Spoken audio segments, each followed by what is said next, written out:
What is up, guys? I'm at CardFighter. Welcome to this week's episode of CardFighter's Thoughts. Today we're going to episode 27 of CardFight Vanguard G next. And before we begin, I will initiate a spoiler warning. Obviously, I'm going to spoil this episode rotten, so if you haven't seen it, go look it up. I will leave a link in the description down below so you can go watch it, and then we'll come back to me and we'll talk about it, okay? Right, so this episode, I really enjoyed this one. I've looked forward to it, because it's Chrono versus Aichi, two, like, the previous protagonist versus the main protagonist, duking it out. Really well done. Well, I wouldn't say well done, it's like, it was anticipated, let's just say. And also, I will admit the fight, I won't spoil who won the fight, but,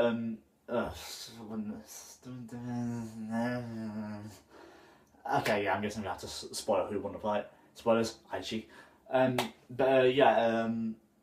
Yeah, the fight was really well planned out, I guess. Like, it did show off a lot of the legend deck, as expected, because we didn't really get to see a lot of the legend deck in the previous episode, but that's to be expected because it was just more focused on Aichi returning, so we didn't really get to see that many card fights. But in this one, it was definitely showing off the legend deck and how it works, how Aichi uses it, and I've got to say it's really well done. I know that a bunch of us have already seen the legend deck, because it's already out in Japan. So I'm guessing a lot of other people have uploaded deck profiles on it on YouTube. I know Card Protagonist and Card Otaku have done it, so you can. So they've got quite an amount of views on the legend deck. But I know some people don't really watch those channels, so if you haven't seen it, then this episode's perfect for you because it shows off the legend decks, shows off the skills, shows off how Aichi plays the deck and how Chrono reacts to it. I know I'm doing a lot of hand movements again, it's how I talk. Animation wise, we'll get into how the cards looked, in my opinion, later on in the episode. But this one, sorry about that. In this one, the animation, my only pick was with Chrono and Kamui, and I don't know why. I've noticed this with Kamui a lot, but he looks really bland. I know previous season, Stride Gate, Gears Crisis, and the first series of G, he looked more bright and colourful. But in this one, he just looks really bland and just unappealing. And this was what Chrono looked like in this episode. He just looked really blocky, just really not well drawn. Let's just say he looks really dark compared to Aichi, who looked really well drawn and what's the word? Animated. He looked. Chrono, I feel like Aichi was drawn to a better quality than Chrono in this episode. So I don't know if that's because they're trying to get more attention to Aichi instead of Chrono, even though Chrono's the main character. But because it's Aichi and he hasn't been in the series for that long, I feel like they need to give him more attention. But I feel like all the characters should be equal animation quality. Let's just say, especially for Chrono since he is the main character. So that's kind of my nitpick at this. But apart from that, it was really well done. I thought the cards shown in this episode looks really well, Blaster Blade Exceed, Myriad Soul Saver, Bedivere, Kane, Alfred. I thought they all looked really well done. Blaster Blade looks as good as ever. Great too, Blaster Blade. So I can't really complain about that. My only nitpicks with the way the cards were drawn, the actual units, for Galatine and Marin, I don't like the way Galatine looks. I don't like his card art. I don't like how he was drawn in the show. It's just, I don't know, the way he looks, his clothing choice, the chest piece, I don't know what it's called, breastplate. It just looks way too bulky, and it doesn't suit Galatine. Galatine's meant to be silent, swift, fast attacking, knight, let's just say. And he just looks like he can't move in that. It just looks like he wouldn't be able to move that well. So yeah, that's my nitpick with that. And Marin, I don't know how to explain it.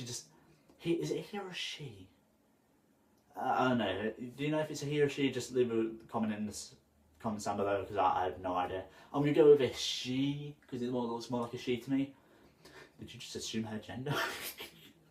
Okay, right, yeah. Oh god, that's going to get flagged. Anyway, it just didn't look right, let's just say. It looked due to previous Marins, Liberator Marin, the original Marin, it just didn't look that well. That didn't look that great, to be honest. So yeah, And that goes over like how the animation was. Character-wise, there was only like Chrono and Aichi who were really the main focus of this episode, so I'm not going to really go over Kamui, Shin, Ibuki and Kai, because they were literally in, Kai and Ibuki were literally in there for about a minute, and no, there was literally no point in talking about Kamui and Shin. So yeah, Aichi, I love the way that he like interacted with Chrono, especially when he began the card fight, because like, you know, Aichi, like the rest of us do, he has two sides to him. One, when he's not card fighting, he's really like shy, sort of like, I don't know, sometimes awkward at times, but you know, in a loving way, and just like, sort of like, I don't know how to explain it. He's a very different person when it comes to card fighting, because as soon as like the Vanguard stands up, he is a completely different person. He becomes vicious. He becomes like merciless, not in like a bad way. So like, he's still like the friendly guy that, you know, everyone knows, but he just turns up like the seriousness, like, I'm gonna beat you, and I'm gonna have a good time. I'm gonna beat you, and we're all gonna have a good time. Let's just say.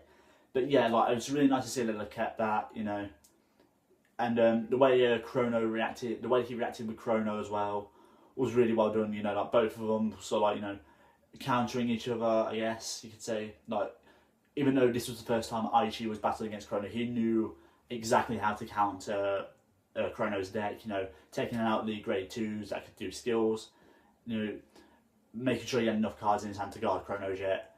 And the same with Chrono, like, although this is the first time he's been up against it, he sort of like played his hand right, in my opinion, and like just tried to last as long as he could. Because if you didn't know, if you remember from last episode, he got that GB8 card, and unfortunately we didn't get to see that in this episode, which is kind of disappointing. But I'm guessing like next week we'll get to see it, and I'm hoping it's really good.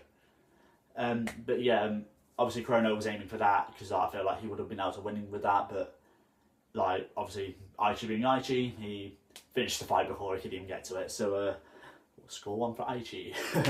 But yeah, this fight was really, really close. I know that Aichi won. It was sort of obvious that Aichi would win, but it did make it look, the way that Butcher did make it look really close.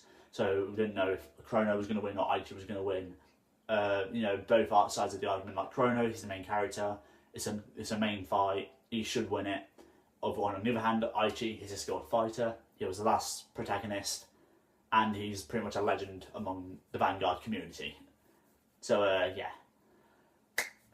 Yeah, so that really goes over all the characters. Like, there's literally no point in talking about Kamui and Shin. But I guess Kamui, like, he does show a bit of like a compassionate side to Aichi. Like, he's like remembering how he once was before he went abroad to America, which was nice. You know, it just brought back a little bit of nostalgia. So that was nice. But apart from that, I can't really see anything else. So yeah, music-wise, the only bit I felt that stood out wasn't when Aichi strode Myriad Soul Saver. Like, I can't remember what it was exactly, but it did make an impact on it. Like, you know, if like they'd chosen any more music, a different style of music, it probably wouldn't have been that well. But words, it probably wouldn't have been that good. Let's just say, because like it just sounded like really like I don't know what's the word, like holy, I guess, in a way, like I don't know, it just sounded really, really well done, and I felt the music suited the actual scene very well. I felt like God, I'm really struggling with my words today. It gave it more pizzazz, let's just say. I have never used that word in my life. But yeah, that's the only bit of music I can like go over that really stood out. And like I said, all the other bits were just reused, copied. But yeah, that's really all I can talk about for music. I can't really talk about anything else, can I? That kind of sucks. I know I'm forgetting something. I know I am. Well, I can't for the life of me remember. It's going to come back into me in my sleep. I know that for a fact. But I guess my overall enjoyment of the episode. Obviously, you probably already guessed from this review. I thought it was really well done. I thought like the nostalgia of looking at all the other units from the Legend deck, coming back, like all like the original units, was really, really like heartwarming in a way. Like again with Aichi as well, we got to see him like still be this like really like cool character when he's fighting, but also still this really compassionate guy when he's outside a card fight and just being a regular person. Oh, and another thing I forgot to mention, like it's nice to see that Aichi stars that essence of a Psyqualia. So you know, like a Ren with Ren as well during the what was it, Gears Crisis saga, and where like he had this vision and the Chrono saw it and all that. So that's what I'm thinking. Like I know that I know I've already gone over that through that Kazumi's possessed by Shiranui, but I still think there's an essence of Psyqualia in there as well, because like, you know, like Aichi's been showing Chrono these visions, Kazumi's been showing these visions, Ren's been showing these visions. Like I honestly think Psyqualia is still a part of it, but I don't think it's like really the main cause of it. I still think Shiranui's behind it, and I think that's pretty much like guaranteed now. Also, I do like the new animation to the intro. I guess it right. They did fully complete the animation intro, the animation for the intro, and it's just no, actually no, stop it. Sorry about that. It looks really nice. Like we got to see a bit more of the Genesis support that's going to come out. We've confirmed that the girl in her team Diff Rider is using Genesis, and the guy is using Kagero. So that's really good to see. We don't know any of the units yet, so I'm guessing they'll be released in GPT 11 or in future episodes. So we'll get to see about that. Obviously, overall, really enjoyed this episode. I thought it was really well done. Like I said, only nitpicks were the animation with Chrono and Kamui, and that's about it. Again, I'm sorry if I've rambled in this episode. I don't know why I haven't learned how to like speak properly. I should really write this down, to be honest. But you know, I'm me.